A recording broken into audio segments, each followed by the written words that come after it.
But the biggest thank you is this.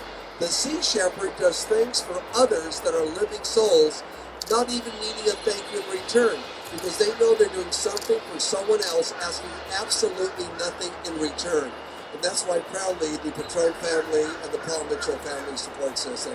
And this is one of today's heroes. In fact, he's our last hero of the day so far, Mr. Paul Watson. Paul, I love you.